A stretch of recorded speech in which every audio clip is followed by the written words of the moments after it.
This is the Lunch and Learn video for Kit 1 Theme L, Digraphs for Long O. The big ideas of this theme are similar to the other themes we've done working with long vowel sounds, and especially similar to some of the work we've been doing within this whole framework of word study. It begins with determining that meaning is the most important reason why we would make vowel shifts. So getting our kids to understand that the reason why words look different and are spelled differently often has to do with the fact that they need to mean two different things is a big emphasis in this theme. Also, there's a system that we can sort of predict or investigate, which will help us determine which combinations of vowels or single vowels we would use to make some of those shifts. This theme will teach that the letter O alone can be long, that there are also graphemes of more than one letter for long O. As I mentioned before, we've had other themes that we've worked with this year which cover something similar. There was the general introduction in Kit K, the long E digraphs in KF, the long A digraphs in KJ, and the final E convention that we most recently did in Kit 1 Theme G. Before you start, you may want to review. Again, these are things that we have hit on so many times that I'm wondering if these aren't opportunities for assessment next year, that we really target these things as being assessment pieces, specifically in the lower grades. But a review might look something like this. You go over the vowels, using the vowel hand, of course, recognizing that a vowel is long when it represents its letter name. You could also review how we code a long vowel with a macron, that line above the letter. You can review the term digraph, which letters on their own don't mean anything except for the letter A and I. If they are alone, they're not a word and don't have any meaning. And that we can't be sure of the pronunciation of a letter unless we look at its neighbors. Often a string of two letters is used to represent just one English phoneme, and that is what we call a digraph. You can also go back into the work we've already done with the long vowel graphemes of A and E. Excuse me, the little note there in yellow. One of the things to watch out for, though, is that when students are producing words in these A, E, any of the long vowels really, that they need to make sure that when they're producing them, that they really do contain the long vowel phoneme. The example Melvin gives is the long A in P-A-I-N is not the same as the sound in P-A-I-R. And so when kids are looking at digraphs, we need to make sure that they're producing long sounds and those digraphs aren't doing something else. There's a lot of review you could do here, and it also speaks, I think, to the idea that although this has felt very jam-packed this year, these themes and the kits are taking small steps and reinforcing concepts that we've started out learning earlier in the year. Getting into the main theme, it is very similar to some of the ones that we've done before. One way to introduce it would be to say, apart from just the letter O on its own, there are other ways of representing the phoneme long O in words. Most of them are digraphs. And of course, I underline that as being the most important thing to say, because starting out the gate with early readers or really with anyone and letting them know right up front that to make the long O sound, more than likely you're going to use a digraph, I think is just good knowledge. So the matrices indicated on this slide are some that you could use with kids looking at the long O sound in words without the digraph. You could sort of do some work with those before moving on to investigating those digraphs. As one other thing to sort of consider, it's returning to the idea of the single silent E.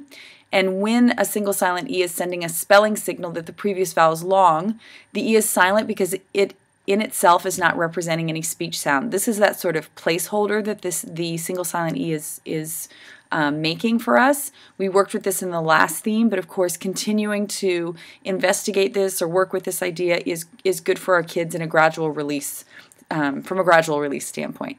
So Melvin provided a little activity which I've put on that red paper there, where changing the length of the vowel also changes the meaning. And talking about the meaning of the word before you add the single silent E and the meaning of the word afterwards. And then there is an opportunity for demonstration where you model for students how you transform a short vowel into a long vowel, but also how that then means there is a meaning shift.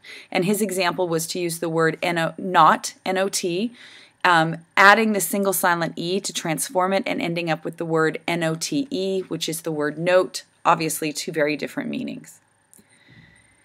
From there, as we've done with these other kits, I think it's important to give students an opportunity to do some investigation on their own. One way you could do this is to search for words, give them the digraphs and have them search for words, and investigate where the digraph is placed, more likely found in a word, whether it comes in the initial, medial, or final position. The other thing you could do is you could give them a set of words, and all of these are on the server, and have them investigate from there, talking about meaning, working with word sums. An interesting thing to note is the digraph OA is the most common digraph used for the long O sound. It can be found in the initial and medial position, but it is not found in the final position. I think that right there again is a statement for kids to begin thinking about right up front is going to be helpful for our spellers. It's not just willy-nilly what kind of a digraph do I use, but this should be the first digraph that they consider because it is the most commonly used digraph. They may come up with the word cocoa, which Melvin, of course, gave us some information about, and it's not an English word. It's a Native American word, which explains why the OA is in the end. There could be instances of OA at the end of words, and I think investigating those, taking some time to look at those from an etymological standpoint, would be very valuable for kids. The second digraph is the OW digraph. And again, I do the same thing. There's a list of words you could start with, or you could ask kids to investigate and list as many words as they can think of, making sure, of course, that the OW is making the long O sound, and then figuring out where it shows up most often. If the long O is in the final position, it is most likely to be spelled with the digraph OW. That again is sort of trial by error, you know. If I have a long O sound, I'm more than likely assured that it's at the end of a word that it's going to be the digraph OW. I don't have to try different things or just rely on one thing. I have this knowledge up front to apply to my spelling. One of the things that Melvin also discussed was the spelling of OWE, and how that is different from OW, which would be, you know, when you hurt yourself. When you add a single silent E to the word ending OWE, single silent E, you drop the single silent E in this instance, just as you would with other, the addition of vowel suffixes to another word ending in single silent E. There's lots of stuff in this theme that you can use as far as matrices, and again, these words are on the server. The final digraph in this theme, representing the long O sound, is the digraph OE. It is rare and only occurs in the final position in a one-syllable base word. Again, this reinforces the idea of syllabications, which we've looked at a little bit, what a base word is, the positioning, initial, medial, and final. Lots of information, lots of work that you could do with this. And let's keep going here.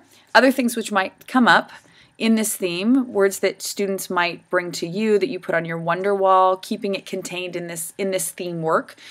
Suffixing to OE.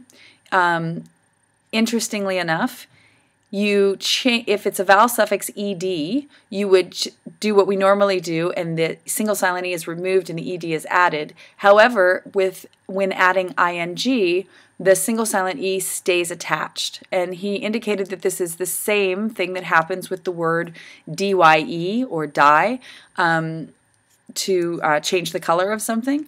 I don't really know why, but it is interesting to note that that's another example of that happening, and maybe sending kids off to find other examples would be exciting. The digraph OU in British spelling can rarely represent long O. And in English, we tend to not use the OU. So you can see those examples there, the different spellings of mold and molt, depending on whether you're British spelling or American spelling. And with our population, certainly, we want to accept all spellings if they can be found and attributed to. THOUGH is a combination O plus UGH, which is rarely used, and this has stuck around due to etymology. Finding other examples of words with the O plus UGH might be exciting for some older kids to work on. The same thing with two words that he's provided here. SHOE, shoe, is an old pronunciation. It used to be pronounced rhyming with HOE, but it has retained the spelling, but the pronunciation shift. And canoe, CANOE, of course, isn't an English word, and so that OE at the end is represented there because of the fact that it doesn't come from English. The other phoneme represented by OW, the long O phoneme meant in this theme, it's there. There's also the two-phone vowel glide phoneme found in words like owl and tower. When the OW represents this phoneme, it's often positioned medially. OW as long O is not. I have to be honest and say that the last little bit here that I've read, I understand it sort of on a surface level, but I would need to do a lot more investigation myself in order to understand this deeply and probably to make it clear to kids. And I'm sure it comes up in another theme at some point, or the next thing to do would be for me to find other examples of that word and try it out in an investigation myself. But that's the end of this theme here, and next week I'll be previewing our final theme of the year of our first year of rolling this out across the school.